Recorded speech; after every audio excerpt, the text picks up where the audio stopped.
আসসালামু আলাইকুম, স্বাগতম জানাচ্ছি বিবিসি নিউজ আন্তর্জাতিক সংবাদে।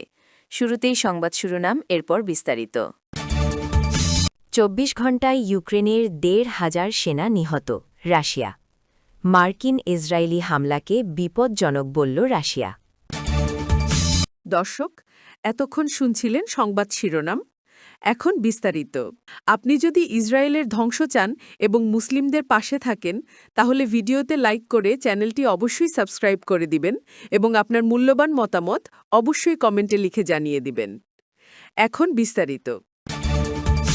২৪ ঘণ্টায় ইউক্রেনের ১,৫০০ সেনা নিহত, রাশিয়া। মধ্যপ্রাচ্যে সংঘাতের মধ্যে থেকে নেই ইউক্রেন রাশিয়ার যুদ্ধ। একদিনের ব্যবধানে সেখানে বড় সাফল্য পাওয়ার দাবি করেছে মস্কো। ২৪ ঘণ্টার ব্যবধানে ইউক্রেনের ১,৫০০ সেনা নিহত হয়েছে বলে জানিয়েছে রাশিয়ার প্রতিরক্ষা বাহিনী। আজ সোমবার ২৩ মার্চ রাশিয়ার প্রতিরক্ষা মন্ত্রণালয় জানিয়েছে, গত ২৪ ঘণ্টায় বিশেষ সামরিক অভিযান এলাকায় ইউক্রেনীয় সশস্ত্র বাহিনীর ১,৭৭৫ জন সদস্য নিহত হয়েছে।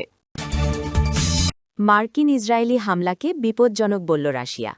ইরানে যুক্তরাষ্ট্র ও ইসরায়েলের হামলা নিয়ে নতুন করে সতর্কবার্তা দিয়েছে রাশিয়া।